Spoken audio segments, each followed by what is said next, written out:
Thank you. Thank you. Thank you to all of our supporters, partners, and friends for being here. We are living through some amazing and frightening times. Just over 2 weeks ago, the Supreme Court heard 3 blockbuster cases about whether federal law will continue to protect LGBTQ rights. When I think of how hard we have all worked these past decades to level the playing field and how much is at stake in these cases, it brings to my mind and my heart both terror and promise. The past few years have been some of the most challenging for our community. After many years of feeling like we were driving progress, LGBTQ people find ourselves under attack. And somehow, that brings me to rugby. Some of you may know that I used to be a rugby player. True confession. For most of my 20s, I considered it a vocation. Rugby required teamwork, but it also provided freedom. Flying down the pitch at a full speed and catching passes from teammates made me feel alive. Now, I haven't played rugby in a while, but I've been thinking about it a lot over these past 3 years, and not just because there are people in the current administration that I'd like to tackle. But what I keep thinking about is rugby's origin story, or at least the legend of its origin story. So in 1823, a 16-year-old named William Webb Ellis did something radical during his school's soccer game. When the ball came sailing toward him, he caught it, and he took off sprinting down the field. Ellis's move stood out, to say the least, and the game of rugby was born. Ellis was an innovator and a rebel. He was someone who knew the rules of the game, but also had the foresight and boldness to know when breaking them could lead to something new, and for him and his teammates, something better. That's the kind of visionary and creative maneuvering we've had to execute in the LGBTQ movement as well as here at GLAAD. The rules of the game have never been in our favor. We've had to fight for visibility, for the right to exist, and for equal treatment. Through creative and innovative advocacy, we have won big victories. Of course, success has often been followed by swift backlash and an effort by the other side to undo hard-fought progress. But here's the silver lining. Backlash moments always make us more resilient. They teach us to band together, to be creative, and to write the rules to a whole new game. Even before I found my place in the LGBTQ community, I knew that the game was rigged against me and people like us. As a kid growing up in Florida in the 70s, my earliest political memories were of Anita Bryant, the Florida orange juice queen, who led an effort to repeal the nation's first gay rights ordinance based on her Save the Children campaign. But by the time I graduated from college about 15 years after Stonewall, the queer community had pushed back and made tremendous strides. Psychiatrists removed the so-called disease of homosexuality from the DSM. Wisconsin passed the nation's first state non-discrimination law. California defeated an initiative to bar lesbian and gay people from teaching in schools. And transgender people and our families began to gain more visibility and, in a few places, legal recognition. Then came the backlash. I had barely come out when the Supreme Court ruled to uphold the Georgia sodomy law in Bowers versus Hardwick in 1986. Those of you who remember can attest to what a massive blow this was to our community. Times were bleak. Just as President Reagan refused to acknowledge the existence of AIDS and, by extension, queer love and suffering, the Supreme Court refused to recognize and acknowledge our relationships, and by extension, our humanity. But instead of retreating, we raged against the forces that conspired against us. In 1987, I boarded a bus in Boston to travel to DC to join thousands of others in protest on the steps of the Supreme Court. The Bowers decision and the AIDS crisis unleashed fierce activism in groups like ACT UP, the Lesbian Avengers, Queer Nation, and more. That street activism propelled me to law school. In Gay Community News and elsewhere, I read about how the sharpest legal minds in the country, many of whom are here tonight, were poring over the Bowers decision and preparing to eviscerate it. A small group of tenacious lawyers, our legal director, Gary Buzik, among them, launched a series of strategy sessions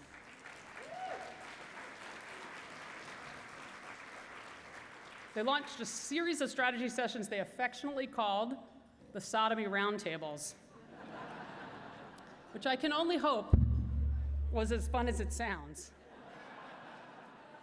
But they were working to design a legal game for securing LGBTQ rights, and their work paid off. After 17 years of groundbreaking victories at the state and local levels, the Supreme Court struck down Bowers in the 2003 decision, Lawrence versus Texas.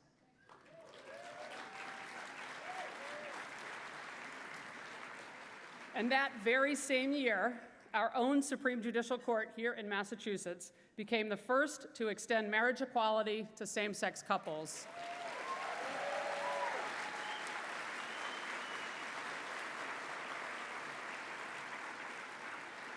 From there, things kept getting better.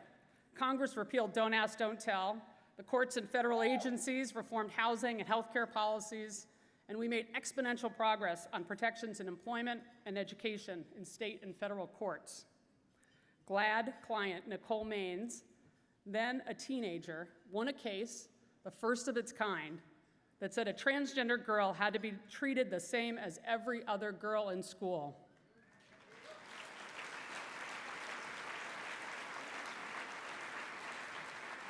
She was and is a real-life superhero in a twist of fate, who in a twist of fate has since become the first transgender superhero on TV.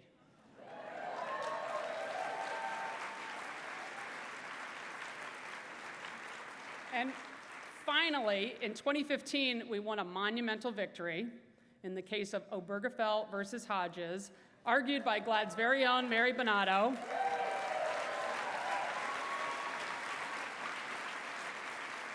Which at long last extended marriage equality to same-sex couples across the nation. From the ashes of Bowers sprung 3 decades of legal, social, and political progress. And in some alternate timeline, those decades would have been capped by deeper and broader civil rights progress and social change. But the 2016 presidential election shattered that dream. In just 3 years, federal and state governments have decimated rights and set us back even further than the most cynical among us could have imagined. The Trump administration, supported by right-wing extremist groups, undermined protections for transgender students in our schools, reversed policies guaranteeing equal access to housing and healthcare for LGBTQ people, and weaponized religious freedom. And shamefully, they scorned the dedicated service of courageous transgender military members. Demoralizing doesn't begin to describe the onslaught. And while 2020 may give us hope, the dramatic transformation of the federal judiciary means one election is not going to solve all of our problems. But what I am here to tell you tonight is that if our history is any indication of our future, this is our moment. Odd as that may sound.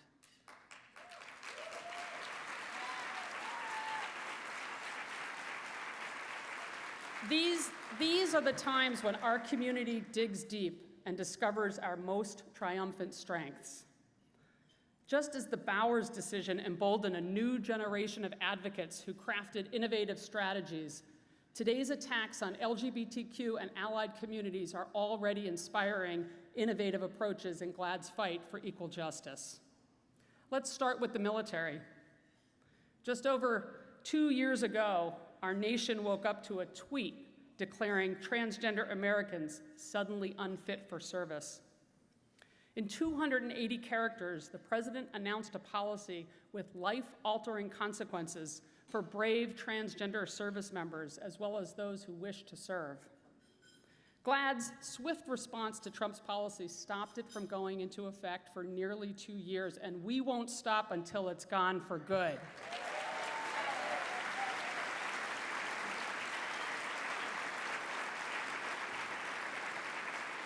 And while we're fighting new battles to protect our transgender service members in the military, we're also working hard to combat old stigmas, which brings me to healthcare. Back in 1998, Ben Klein, our AIDS Law Project director, argued and won a first-of-its-kind victory in front of the Supreme Court, securing protections for people living with HIV under the Americans with Disabilities Act. But the stigma associated with HIV and gay male sexuality persists. Today, we see it in the obstacles many people face when trying to access anti-HIV medications known as PrEP, or pre-exposure prophylaxis.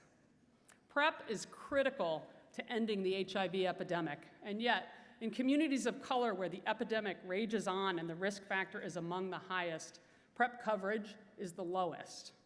And that's why Ben is bringing lawsuits against physicians refusing to prescribe PrEP and insurers who refuse to provide coverage for people on it.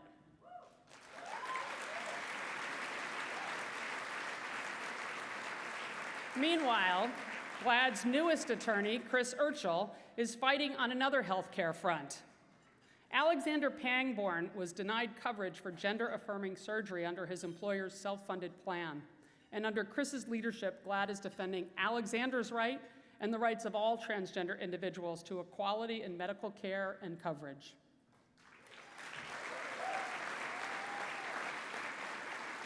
And turning to families, one of GLAAD's highest priorities this year and throughout our history has been legal work to protect our families. For too long, the justice system has been blind to the beautiful diversity of our families.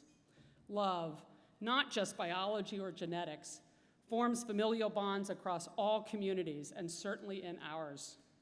The problem is that current laws are often not written to recognize and protect those bonds.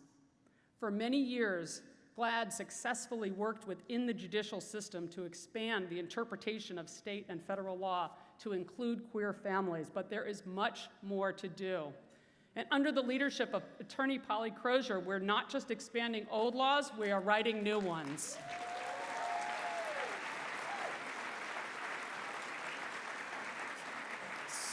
So far, we've seen the passage of sweeping new family laws in Maine and Vermont, with the hope for similar results in current and upcoming legislative sessions in Connecticut, Rhode Island, and Massachusetts. And finally, GLAAD is re-envisioning basic societal structures. LGBTQ youth, especially youth of color, face conditions from harassment on the street and in schools to the devastation of rejection by families that drive them disproportionately into the clutches of a broken criminal justice system. The system doesn't work, not for youth and not for adults. Our prisons and jails are overcrowded with people of color and members of the LGBTQ community who simply should not be there. A recent study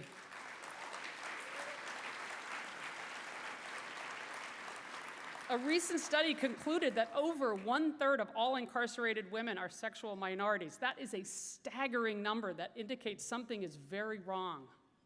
The criminal justice system is fatally flawed and unequipped to provide the most basic care and essential services to the many vulnerable people it houses.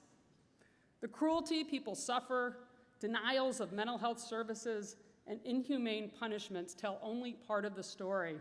And for those reasons, GLAAD is partnering with Prisoner Legal Services, Black and Pink, and others to help put an end to the practice of solitary confinement.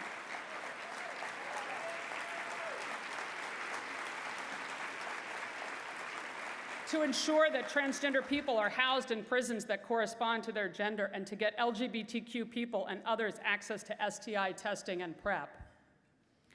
But sometimes you just can't work within a broken system. You have to rework it or to create something new. And that's why GLAAD is going beyond impact litigation and legislation to reform and re-envision basic structures of our society, like the juvenile justice system, to ensure that young people in our communities can get the support and care that they need to survive and thrive. And you can see this in our efforts in Maine, where Mary Bonato, along with a team of advocates and allies, are creating and securing alternatives to juvenile detention.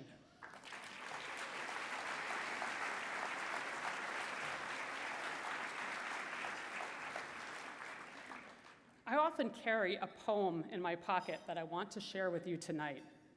It was written by Pauli Murray, a gender nonconforming civil rights activist, lawyer, lesbian, minister, African American, and a hero of mine. It's called "To the Oppressors." To the oppressors, now you are strong, and we are but grapes, aching with ripeness. Crush us. Squeeze from us all the brave life contained in these full skins. But ours is a subtle strength, potent with centuries of yearning, of being kegged and shut away in dark, forgotten places. We shall endure to steal your senses in that lonely twilight of your winter's grief. I had that poem in my jacket pocket when I argued our case challenging the transgender military ban before the DC Circuit Court of Appeals just under a year ago. I'm not going to lie to you. That oral argument was tough, in no small part because of the lack of familiarity that judges have about transgender people's lives. Their questions, like those asked at the Supreme Court argument just over 2 weeks ago, reflected some of the most basic misunderstandings and crass stereotypes about transgender people. But standing before that panel, Murray's words gave me strength. No matter the attacks we suffer, we will endure. This backlash will make us stronger. When they rig the rules, we'll design a new game. And together, our brashness, our boldness, and our creativity will propel us to a more just future.